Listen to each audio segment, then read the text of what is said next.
In this video, we're going to be talking about rotations and dilations. So a rotation is when you are turning a shape either to the right or to the left. And we would call that, when you're turning it to the right, that's going to be called clockwise because a clock's numbers go that direction. Or when you're doing it to the left, it's going to be counterclockwise. So two different directions. We also have what we call the center of rotation. So this is the point that the shape gets turned around. Most of the time it's going to be the origin, but occasionally you might see one where the center of rotation is somewhere else on the grid. And then the angle of rotation, that's going to be the degree that it rotates. So it's going to be a number or a degree measure between 0 degrees and 360 degrees.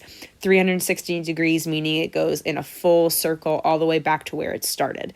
Now, to make this a little bit more simple for you, this is the chart from the Edmentum notes. So this is going to basically cover all the rules that you would probably see.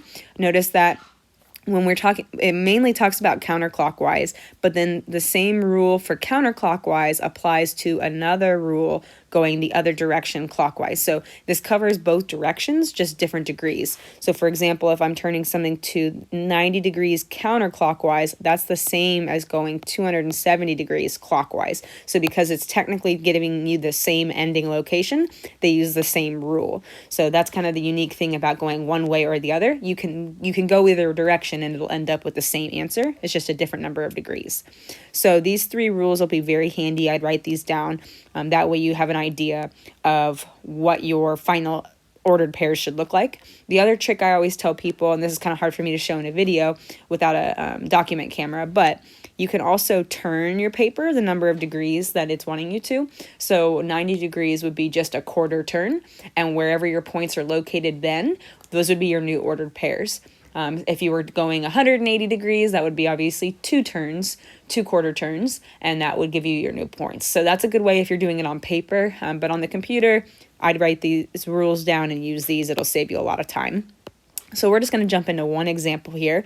It says you're going to rotate the triangle BXN 90 degrees counterclockwise. So when we're looking at 90 degrees counterclockwise in our chart, that would be the first rule at the top. And it says to do these, you're going to switch the X and Y. So notice the original point, and here's a new point.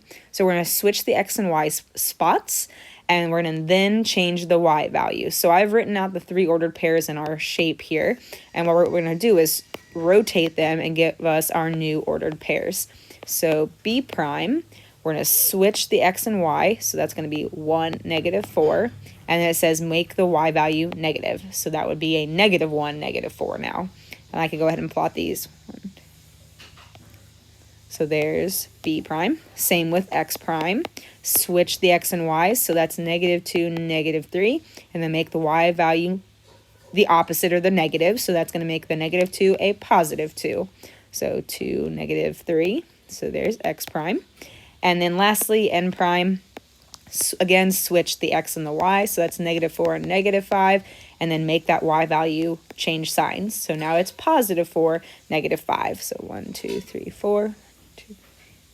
So there's our N prime. And then we can go ahead and connect our triangle. Notice this is the same exact size, same exact shape, but now it's turned 90 degrees counterclockwise or going to the left. Okay, so you always want to make sure you're ending up going the right direction. And that's it. So as long as you can follow those 3 rules here that are in the chart, rotations hopefully won't be too bad. Now, the last thing that we're going to be talking about is the dilations. Dilations are a little bit different than the other 3. Dilations are when you are shrinking or enlarging a shape. And how much you enlarge it or shrink it is what you get that number from what we call the scale factor. And they usually, in this example, they use the letter N. And this is telling you how much bigger or smaller something is. So when you have an N value that is bigger than 1, that means your shape is becoming an enlargement. It's getting bigger. When your N value is between 0 and 1, that means it's reducing or becoming a reduction. So you're going to make it smaller. So you might have like N equals 1/3. So that means it's going to be 1/3 of the size of the original. Or here it might be N is equal to 3. That means it's going to be 3 times larger. Okay, so in these examples here, we'll start with example 1. It says to dilate the shape when N is equal to 2.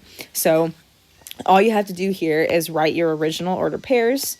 So we have, let's see, let's see, 2, 4 for J. For K, we have 1, 1. And then for L, we have 4, 0. So to write your new ordered pairs with an n value, a scale factor of 2, all you're going to do is multiply all those numbers by your scale factor. So 2 times 2 is 4.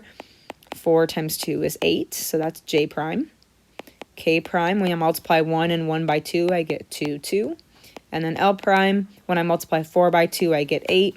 And 0 by 2, I get 0. So now what I could do is plot those points. So here's L prime, here's K prime, and here's 4, 6, 7, 8, J prime. And now I've got my new triangle, and it's 2 times larger. And that's it. So now in the second example, so here's number 2, they give you the two shapes and they want you to figure out the scale factor. So the typical thing that happens is it's always the new over the original. That's going to tell you the scale factor. So our new is the smaller shape because they have the little apostrophes next to them. So what I'm going to do is write some of those ordered pairs down first. Maybe we start with like M is at the point 1, 1, and P prime is at the point negative 2, 2. And now I want to compare them to the original points. So my original M was at 3, 3, and my original P value was at negative 6, 6. So if I write these as my scale factor is new over original, then what I would do is look at, I have a 1 over 3 and a 1 over 3, or I have negative 2 over negative 6.